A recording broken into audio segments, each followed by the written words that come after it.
ہمارے خاندان کے مردوں میں خصوصاً اوپر کئی نسلوں سے ذہنی امراض چلے آ رہے ہیں.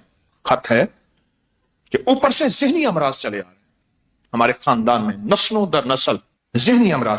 اور خاص طور پر جب 45 سال کی عمر ہو جائے، 40-45 سال کی عمر ہو، وہ ذہنی امراض ہماری نسلوں میں کہتے ہیں غالب آ جاتے ہیں. ذہنی مرض کا شدید دورہ پڑتا ہے.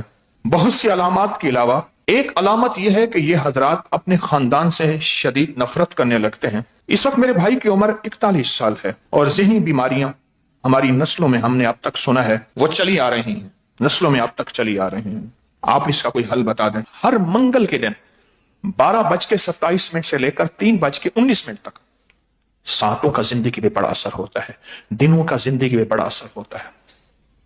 ہر منگل کے دن تنگا دن، اس میں جتنے بال آئیں خواتین کے، میں مردوں کا بھی بتاتا ہوں، جتنے بال آئیں اپنے دائیں ہاتھ سے وہ بال لے کے بائیں ہاتھ کی انگلی پہ لپیٹتے ہوئے یا دافعو یا دافعو یا دافعو پڑھیں 11 بار، 40 بار یا 70 بار. انگلی پہ ایسے آہستہ آہستہ بال لپیٹیں تاکہ زیادہ پڑھا جائے.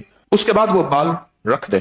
پھر آئندہ منگل، اور یہ ہر حالت میں عمل کیا جا سکتا ہے، پھر آئندہ منگل اس طرح 11 منگل دفن کر دیں کسی مٹی میں. پھر اس کا ہدیہ ضروری ہے. اس کا ہدیہ یہ ہے کہ کوئی میٹھی چیز سفید ہو، کھیر ہو، رسگلے ہوں، برفی ہو، کوئی سفید چاول میٹھے حسب توفیق تقسیم کر دیں. میٹھی چیز لازم.